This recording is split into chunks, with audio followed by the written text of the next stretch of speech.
positivity, motivation, never settle for average. Hey man, I lost a lot of friends because of this. But I gained a lot of friends also because of my my state of mind and because of how I view things. I'm just not gonna follow the herd mentality when it comes to certain things. And the victim mentality is not for me, man. It's not for me. And I'm not gonna make excuses for things that I've done in my past. I use them as learning experiences. I'm not gonna blame somebody's great-great-great-grandparents or their cousins or whoever the case may be for things that they may have done in the past, for my behavior in the present. You know, it's just not in my nature. I'm not that type of dude, man. You know, and if we actually had a time machine and we went back in time and we looked at those who oppressed, those who engaged in certain things, we would be really surprised at what we saw firsthand. And I'm not trying to deny that certain things didn't happen, but I'm not going to blame it for why I'm in the situation I'm in. The only person I lay blame on is myself, because I'm not a weakling. I'm not a victim. And I know at the end of the day, I can pick myself up out of any situation if I so choose to. And it's all about overcoming challenges and not feeling sorry for myself. You know, I was talking with a gentleman at a breakfast spot I went to with my wife and my stepdaughter, an older white guy. Just happened to have a conversation, and he was by himself, and I'm always looking to try to have conversations with people that I've never engaged, just to see if I can create a conversation out of nothing. That's one of the games I play. I look for the person who would be the most unlikely to speak with, and I try to strike up a conversation. And I started talking to this guy first out front. I noticed he had a military hat on from the Navy that looked like he was a veteran. So I, you know, struck up something about the military. We started talking, and he was there by himself. And so I went to the bathroom and came back, and I was looking for him. I was going to invite him to the table. And lo and behold, my wife had already invited him to the table to sit down and eat breakfast with us. And I think he was in his 80s, maybe 80, 82, 83. But we started talking, and I think our elders are our most valuable treasure in America, because they've lived through things and they can tell you things that aren't in the books, and Google doesn't have the things that they have. Google is whatever the programmer's viewpoints are amplified, because they want to have a certain viewpoint pushed as far as a narrative. So Google, look, if I don't take Google as an all-seeing eye. I'm not one of them people. I want to hear things from people who have lived through certain things so that I can understand really what the hell is going on firsthand. But I'm talking with this gentleman, and he's telling me he grew up in Nebraska. He went into the Navy when he was, I want to say 17, 18.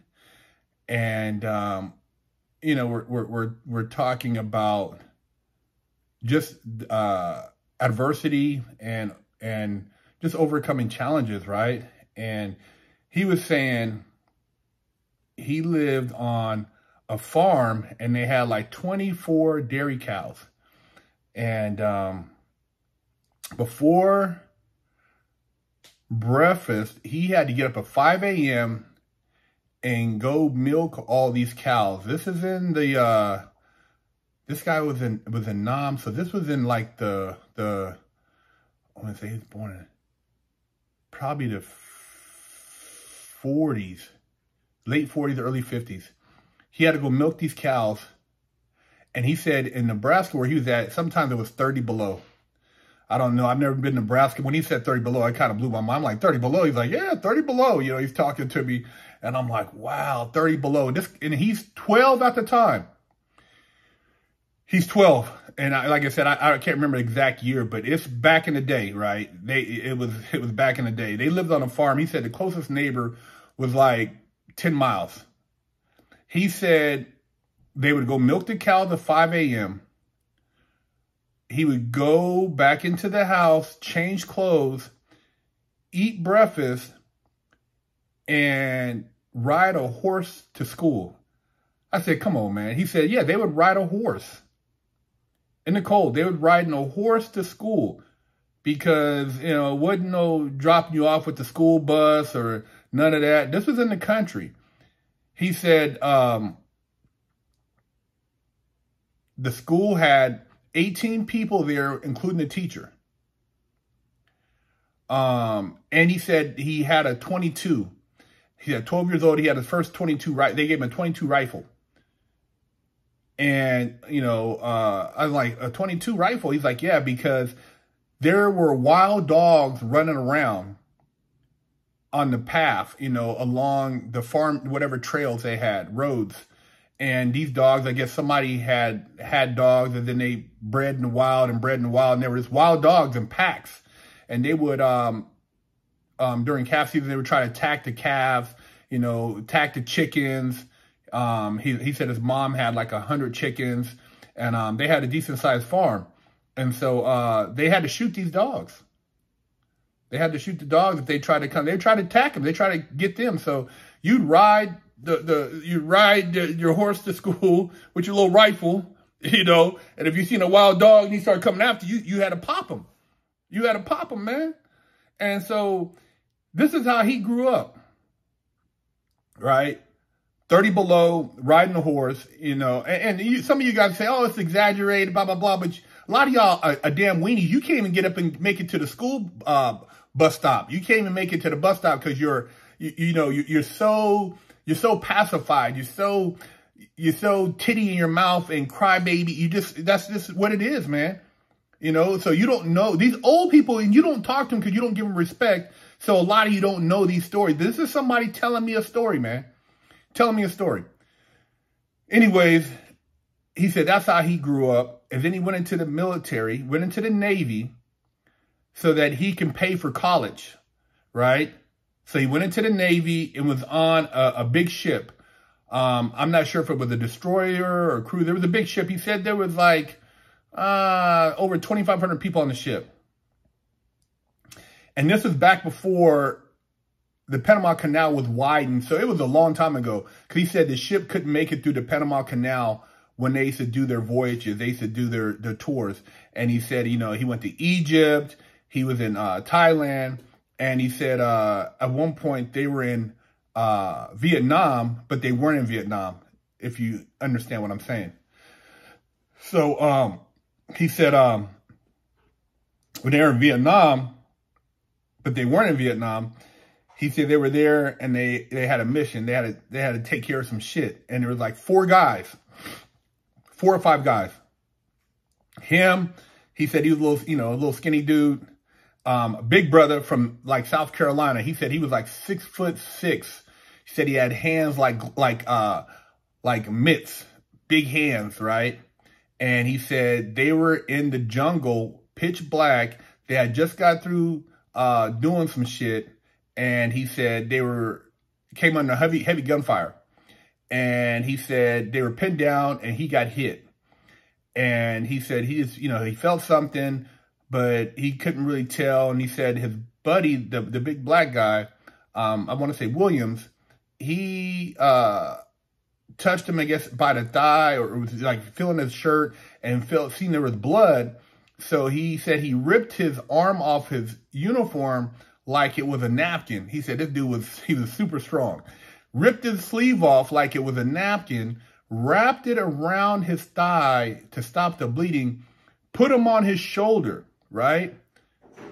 He put him on his shoulder and carried him 3 miles through the jungle back to shore, and they took their little boat and went back to the ship. And yeah, he said the dude carried him on his shoulder the whole way while they were under gunfire. And he said he had a rifle leaning over the dude's shoulder, shooting back, and the other guys were covering, and they made it back to the ship.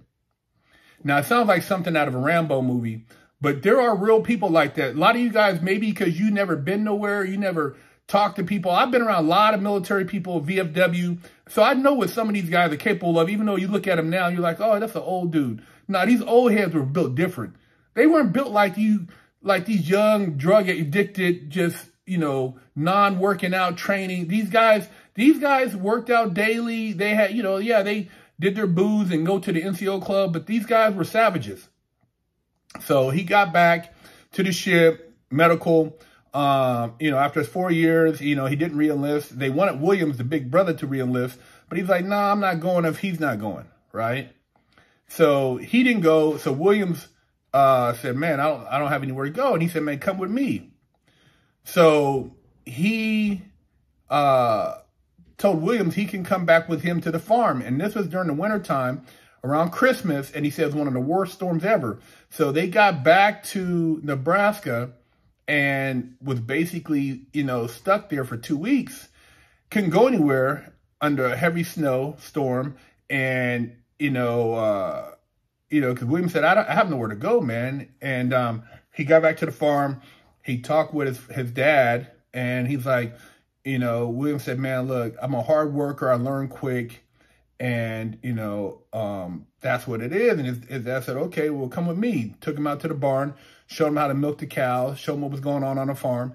And he said, Williams basically, even though his father had sold the farm, but he had to live there for a certain amount of time, he said Williams lived at that farm.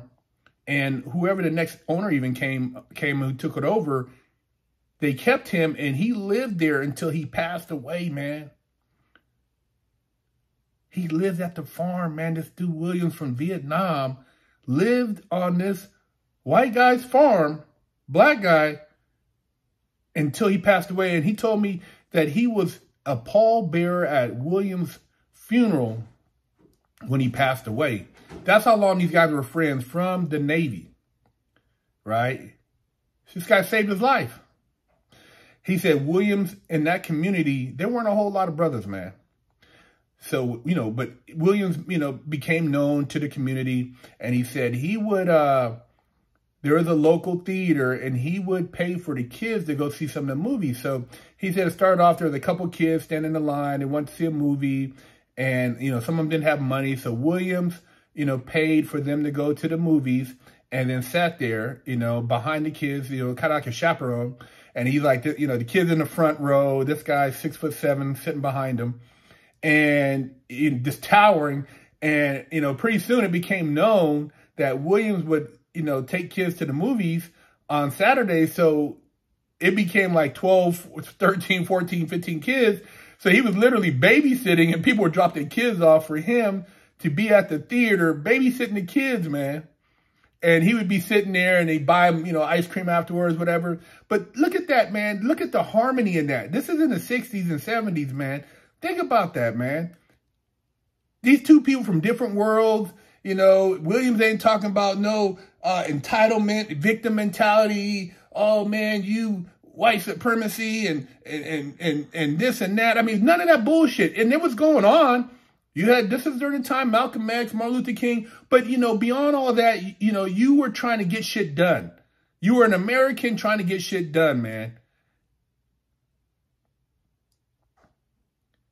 He said, man, Williams was a great guy. And, when I'm talking to people like this, I understand that sometimes they come from a different era. So when they're trying to explain like divide and the racism and the whole thing going on. You know, they're trying to explain it from a point of perspective that they can say what they mean, and sometimes it's not as light as what you would hear today because of I gotta be culturally correct. I gotta say something. I don't want to hurt. I don't want somebody to be offended. They're not illegal immigrants. They're migrants. You know, in no way did I feel like this guy was saying something and he was only saying it to not make me feel hurtful. Like he would hurt my feelings. This big brother right here, I'd get my feelings hurt if he says something as an older Caucasian person. Oh my God. Don't say it. Don't call Williams a black guy. Call him, was he colored? Negro? Nah, he explained the story. I respected him. And I'm like, man, I'd love to have this dude on my channel, man. He has some stories. You know, telling me about going to Egypt. You know, telling me about how he learned how to be an engineer in college and some of the people he worked for. I mean, it's you know, we talked for a little while and we left, but I'm like, man, these people are treasure troves, man. These elders in our community. And, you know, a lot of times you got to catch these people before their memory starts going, before you can no longer get their stories. But the whole point of this is that if we open up our hearts and our eyes and stop looking at what these people are trying to promote, and you have race baiters on the black side too. Don't, you know, like, oh man, you could be racist too. And the whole thing about the whole term racist, it's a stupid ass term. You know, you use it, oh man, this and that. Look, at the end, if I'm in war, I wouldn't give a damn if an Asian guy put me on his shoulder to get me out of there. Save my life, man. I'm not looking for a black guy or a brown guy. I'm just looking for somebody to have my back. Just like if I'm living in my neighborhood, if somebody is threatening my family and you can save us, come save us, man. You know, don't say because, oh man, you don't want to get caught up in the whole racial thing. You're not gonna you know, stop the guy from breaking into my house or doing something to my family. It ain't about that, man. It's about being community valued, America first, man.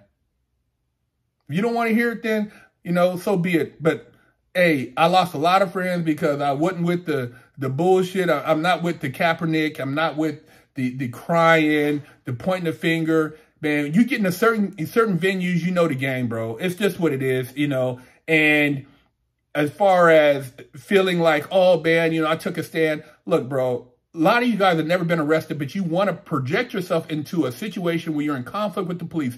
You know how many idiots I see on YouTube arguing with the police on the side of the road?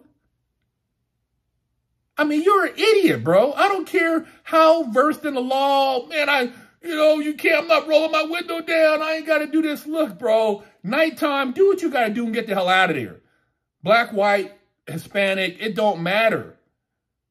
And then you get it on film. See, they pulled me out of there. Oh, man, got my back. Man, let go. You're hurting me. You're hurting me, man. Why didn't you just comply?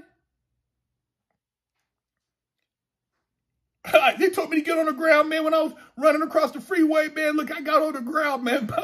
Dirt, sand, all kind of stuff in my mouth, man. I'm complying. I'm not fighting anybody back, man. I'm not stupid, man. I've been in the Sac County Jail. I've been in San Bernardino. I know. Put your nose against the wall. Man, I'm putting my nose against the wall. There's snot and all kind of stuff in there. You know, dirty draws on because they using used drugs. Man, I'm doing what they tell me to do, man, because I put myself in a position. Now, if you haven't and you get caught up in that, just comply. But when you talk about the whole, oh my God, look, half y'all never, most of y'all who are talking shit are college educated. You know, you've somehow been indoctrinated into some socialist beliefs to think that, you know, now you should be getting certain things, but at the same time, you have all the opportunity in the world. And instead of working to open up more opportunity and dialogue with people so they can help understand what the divide is about, You support the divide. See, I would rather talk to somebody who has an opinion about, oh man, yeah, this dude right here. I said, let's talk, man. Let me you talk. Okay, what is your situation? How is it? How are you being discriminated against? Okay, I've been in this situation, blah, blah, blah. I met this person, blah, blah, blah. And as you talk, people realize, hey, we're not all alike. I don't want to be grouped with crackheads. I'm not a crackhead. So I don't care if the guy looks like me. I'm not a crackhead. So because I'm black or I look a certain way, don't put me in a category with this dude. Or you don't, if you're white, you don't want to be put in a category with this dude. If you're white and you see a guy and he looked like, you know, he had a Confederate flag, you don't want to be like labeled, oh man, you one of them guys. Big truck, flag on it. Man, shit. I know a lot of cool dudes with big trucks with flags on them. Go America. Conversation changes the game. Dialogue changes the game. Not yelling, not calling each other names, not, oh man, you did this to me. Look, you can only allow somebody to do something to you mentally what you allow them to do. If you're, like I said, mentally, somebody could say something to you, you break down, you're really pathetic, bro. You're pathetic if you allow somebody to say something to you and you just crumble. I'm not a victim. I ain't blaming anybody for the 3 times I got locked up and did time. From my childhood, I had a great mom. She did what she could. I mean, I can't blame somebody for working with the best tools they had. If she had a little tool bag and it only had a screwdriver, or a crescent wrench and a vice grip in there, okay, cool. My goal is, if I have a child, is to add some Allen keys in there, a socket set, power drill. I got to add more tools to the thing to give my kid a better opportunity. And I'm not going to tell my kids to be adversarial against the police, to look at people and judge them because of their color, no. Come with an open heart. Give somebody the benefit of the doubt, and then from there you will learn. This dialogue right now is straight shit on social media, man. Straight shit. And a lot of these platforms, they don't want me to get on there because I'll debunk all the bullshit. All these professors and all this stuff. Oh, you know, even just listening to Thomas Sowell, he spits the game. And a lot of people don't want to hear it. Oh, you're a sellout. You listen to Thomas Sowell. Nah, you's a sellout, you idiot. You sold out because you bought into what they told you, which is part of the game to keep you where you're at. Put your hands out. Because they figure as long as you have your hands out, you're not going to go over the hill to see that you could have got there on your own. BigHerc916, man. Subscribe, support, share the channel, buy some merch. BigHerc.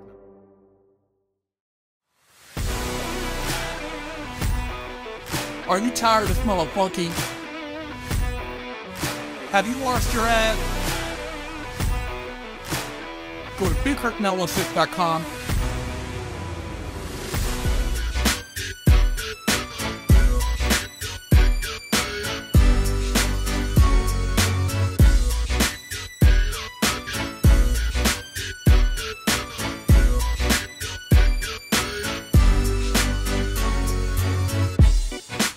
Lockdown's over.